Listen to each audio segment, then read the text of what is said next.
மௌரிய பேரரசின் மன்னன் பிருகுத்ரதனை அவனது படைத்தளபதி புஷ்யமித்ரன் கொன்று தலைநகர் பாடலிபுத்திரம் மற்றும் மௌரிய பேரரசை கைப்பற்றும் வரை பௌத்த மதமே வடநாட்டில் அதிகாரம் செலுத்திக் கொண்டிருந்தது. மௌரிய பேரரசின் வீழ்ச்சிக்குப் பிறகு வடநாட்டில் மௌரியர்களால் நிறுத்தப்பட்டிருந்த வேத வழிபாடு, உயிர்பலி, யாகம் போன்றவை மீண்டும் துவங்கப்பட்டது மட்டுமல்லாமல் பௌத்த மற்றும் சமண மத வழிபாட்டு முறைகள் பெரும் அடக்குமுறைக்கு உட்படுத்தப்பட்டன. மௌரியர் காலத்தில் சீரும் சிறப்புமாக காணப்பட்ட பௌத்த விகார்களை அனைத்தும் புஷ்யமித்ர சுங்கனின் ஆட்சி துவங்கிய பிறகு கவனிக்கப்படாமல் விடப்பட்டிருந்தன. பல விகார்கள் வைதிக கோயில்களாக மாற்றப்பட்டு உயிர்பலிகள் மற்றும் வேத வழிபாடு துவங்கப்பட்டிருந்தன. ஆட்சி மாற்றத்தின் காரணமாக கைவிடப்பட்டிருந்த விகாரை ஒன்றில் பௌத்தர் தனது தலையில் பாதியையும் வலது கையையும் தொலைத்துவிட்டு சிரித்தபடியே அமைதியாக அமர்ந்திருந்தார்.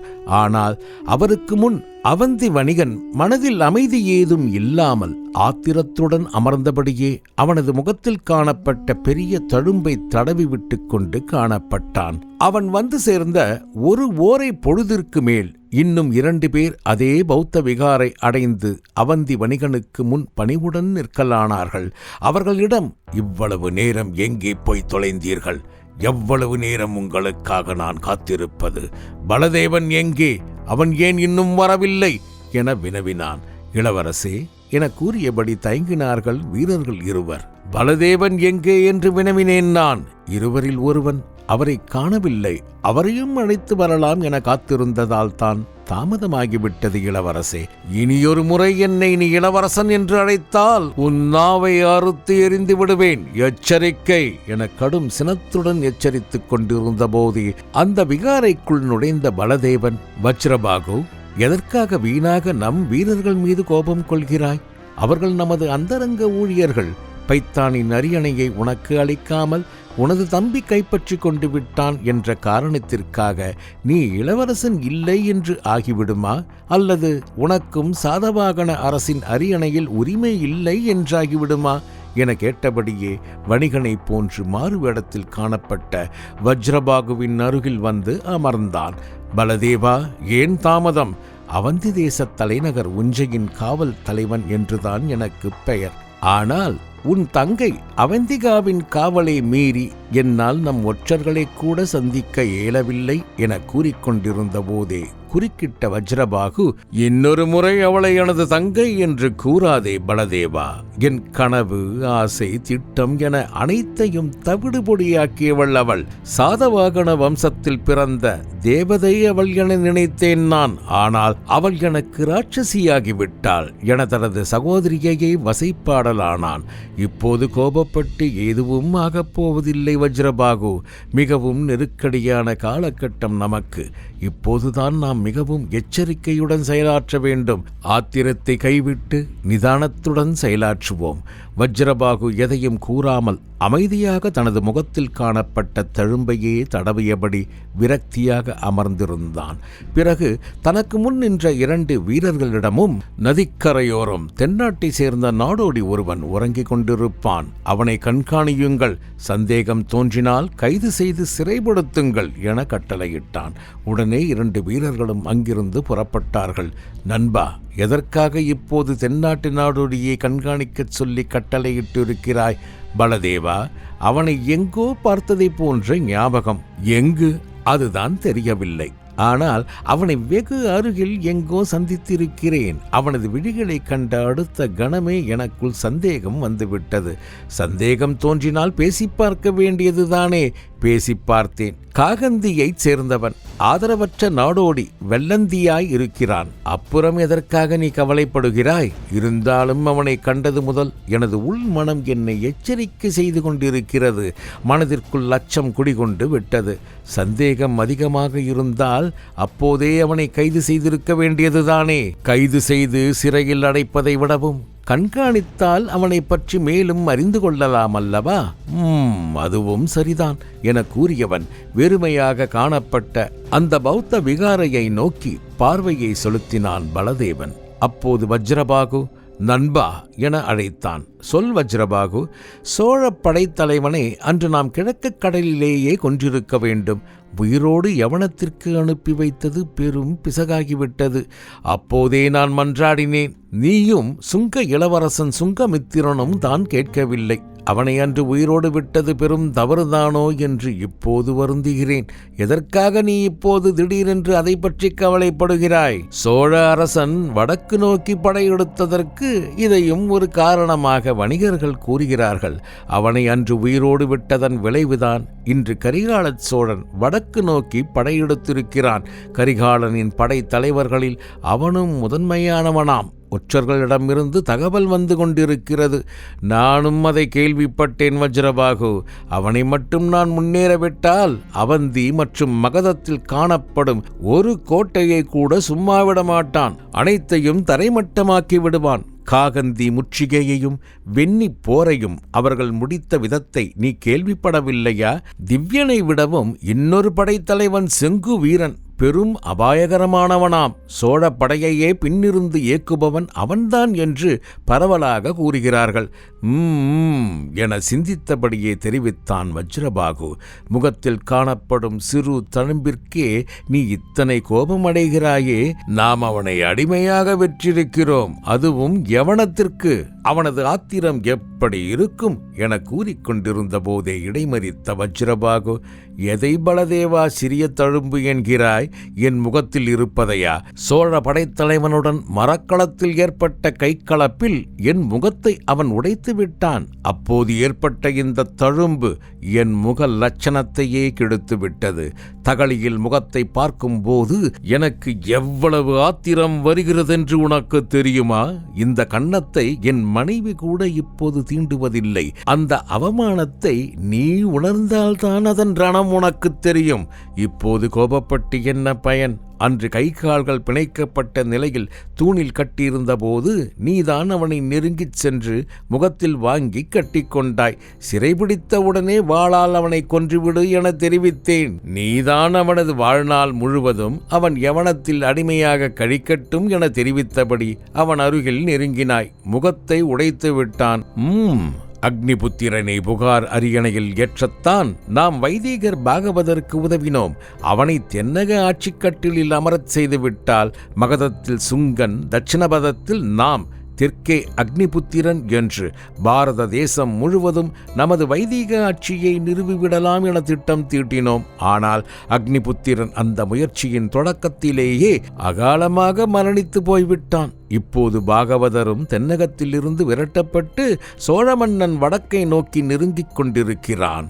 அனைத்து முயற்சியும் வீண். நீ முகத்தில் வாங்கிய குத்தும் சோழனிடத்தில் நாம் பெற்ற பகையும் தான் மிச்சம் நமக்கு என வருந்தினான் பலதேவன். சரி, அதை விடு. ஏற்பாடு செய்த காரியம் என்ன ஆயிற்று? உன் தங்கை இருக்கும் வரையில் நம்மால் சதகர்ணியை நெருங்க இயலாது.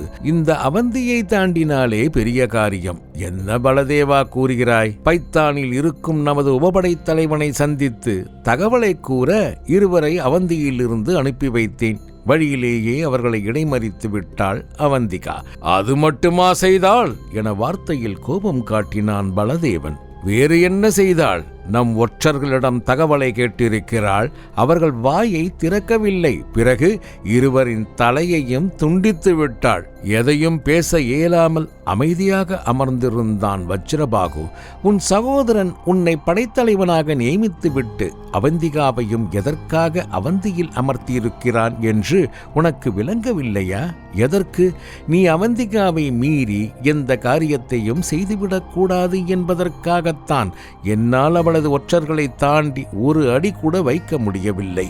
என்ன திட்டம் தீட்டினாலும் அதை முளையிலேயே கிள்ளி விடுகிறாள். அவளை போன்ற ராஜதந்திரியை நான் இதுவரை கண்டதில்லை. என் சிற்றப்பன் குணாலா புஷ்யமித்ர சுங்கனை விரட்டி கைப்பற்றிய அவந்தியை அவள் இல்லாவிட்டால் என் தம்பி சதகரணி எப்போதோ இழந்திருப்பான். அவந்தியை சுங்கனிடம் இழக்காமல் தக்க வைத்திருப்பதிலிருந்தே நீ அவளுடைய திறமையை பற்றி அறிந்து கொள்ளலாமே. நீ எப்படி பலதேவா அவளை பற்றி குறைத்து மதிப்பிடலாம்? குறைத்து மதிப்பிட்டது தவறுதான் வஜ்ரபாகு. அவள் சதகரணியின் பக்கம் இருக்கும் வரை நம்மால் எதையும் சாதிக்க முடியாது. பெயருக்குத்தான் அவள் உனக்கு தங்கை. ஆனால் அவளது பற்று எல்லாம் சதகர்ணியின் மீதல்லவாய் இருக்கிறது. நானும் அதை எண்ணி பல நாள் வருத்தப்பட்டிருக்கிறேன். நான் அமர வேண்டிய சாதவாகன பைத்தான் அரியாசனத்தில் இன்று எனது சிற்றப்பன் மகன் அமர்ந்திருக்கிறான் என்றால் அதற்கு காரணம் அவள்தானே. அவளை என பெரும் கோபம் கொண்டான் வஜ்ரபாகு. உன் தந்தை இறந்த பிறகு உனக்கு வயது போதவில்லை என்று உனது சித்தப்பனுக்கு அரசுரிமையை அளித்தார்கள். உன் சித்தப்பா குணாலாவை கொன்றோம் நாம். உனக்கு அரியணை வந்து சேரும் நேரத்தில் என் அண்ணனுக்கு அரியாசனம் வேண்டாம். அவர் பெரும் வீரர். அவர் படைச்சேனாதிபதியாக இருந்து படைகளை வழிநடத்துவார். சதகர்ணிதான் அரியாசனத்தில் அமர வேண்டிய தகுதியை உடையவன். என் அண்ணனும் அதைத்தான் விரும்புகிறார் என்று கூறியபோது, அன்று நீ அமைதியாகத்தானே நின்றாய்.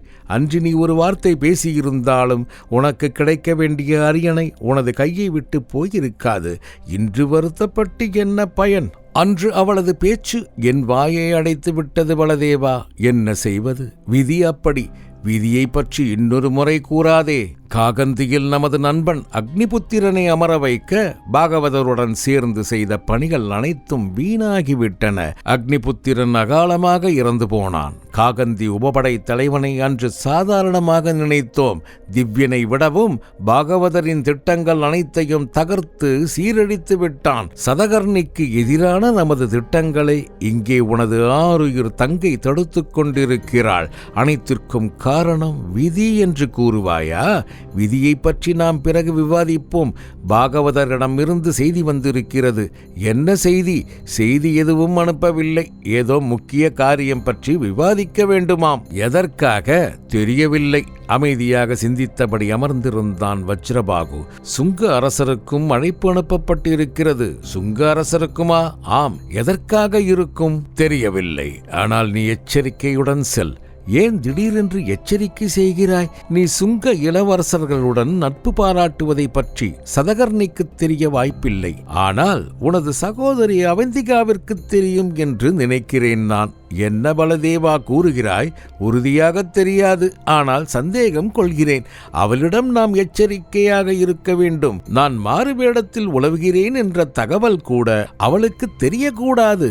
இன்று கூட அவந்தி நதிக்கரையில் நான் வரும்போது அவள் எதிர்பட்டாள். உடனே மரப்பொந்திற்குள் சென்று பதுங்கிக் கொண்டேன். சதகர்ணியை வீழ்த்தி அரியணை கைக்கு கிடைக்கும் வரை நாம் சற்று எச்சரிக்கையுடன் தான் இருக்க வேண்டும். விவேகத்துடன் காயை நகர்த்தி தோற்றது போதும் பலதேவா. தன் சகோதரர்கள் 99 பேரை கொன்றுவிட்டு ஆட்சியை கைப்பற்றிய மௌரிய மன்னன் அசோக பியதசியை போன்றும், தன் அரசனை கொன்று மௌரிய அரசை கைப்பற்றிய படைத்தளபதி புஷ்யமித்திரனை போன்றும் நாம் மாறினால்தான் நமக்கு வேண்டியது கிடைக்கும் என வஜ்ரபாகு உணர்ச்சியுடன் கூறிய போதே அவந்திகா என்று மீண்டும் கலவரமடைந்தான் பலதேவன். அவந்திகா இருக்கும் வரை நமது முயற்சிகள் அனைத்தும் நிறைவேறாது என்று வருந்துகிறாயா பலதேவா? ஆம் பலதேவா, என் தங்கையை பற்றிய கவலை உனக்கு வேண்டாம். அவள் விரைவில் சேர வேண்டிய இடத்திற்கு சென்றடைய போகிறாள். நண்பா, அவள் நாம் தூக்கி வளர்த்த பெண். பதற்றமடைந்தான் பலதேவன். வஜ்ரபாகு சிரித்தபடியே கவலை வேண்டாம். அவளை வைத்துத்தான் நான் எனது சிம்மாசனத்தை கைப்பற்றப் போகிறேன். கலிங்கத்தை பணிய வைக்கப் போகிறேன். அதே நேரம் தெற்கிலிருந்து புறப்பட்டிருக்கும் அந்த கரிகாலனை விரட்டவும் போகிறேன். அனைத்திற்கும் அவள்தான் எனக்கு பகடைக்காய் என கூறிய வஜ்ரபாகு பலமாக சிரித்தான். அவனது விழிகளில் சாம்ராஜ்ய கனவு எழுந்து தாண்டவமாடியது. பலதேவன் அவந்திகாவின் எதிர்காலத்தை எண்ணி வருத்தத்துடன் தனது நண்பன் வஜ்ரபாகுவின் அடுத்த கட்டளைக்காக காத்திருக்கலானான். அடிக்குறிப்பு 1. குணாலா சாதவாகன அரசின் 3வது அரசர். 2 வருடங்கள் தான் ஆட்சியில் இருந்தவர். மாளவத்தை சுங்கர்களிடமிருந்து கைப்பற்றியவர். 2 வருடத்தில் அகால மரணமடைந்தவர். இவரது மகனது பெயர் சதகர்ணி. ஆதாரம் புராண கதைகள். ஹர்ஷச்சரிதா ஆஃப் பனா, யுக புராணா ஆஃப் தி கர்கி சம்ஹிதா. 2. மௌரிய அரசன் பிந்துசாரனது மகன் அசோகன் தன் சகோதரியை தவிர மற்ற 99 சகோதரர்களை கொன்றுவிட்டே அரியணையை கைப்பற்றினான். ஆதாரம் மகாவம்சம். பிந்துசாரனுக்கு ஒரு பெண் உட்பட மொத்தம் 101 குழந்தைகள். மகாவம்சத்தில் இன்னொரு தகவலும் அசோகனை பற்றி காணப்படுகிறது. ஒருமுறை அசோகன் தனது அந்தப்புரத்திற்கு சென்றிருக்கிறான். வேற்று நாடுகளில் இருந்து கொணர்ந்து வந்த பெண்களால் நிரம்பி வழிந்த அந்தப்புரமானது அழகற்று விகாரமாக வந்த அசோகனை கண்டு நகைத்து விட்டார்களாம். உடனே கோபம் கொண்ட அசோகன் அத்தனை பெண்களையும் கழுவில் ஏற்றிக் கொண்டிருக்கிறான். அரச பதவி இரத்தபாசம் அறியாது எனும் பழமொழியை குறிப்பிட அனைவரும் முகலாய மன்னன் அவுரங்கசீப்பையே உதாரணத்திற்கு கூறுபவர்களின் பார்வைக்கு அசோகன் தெரியாமல் போனது ஏனோ?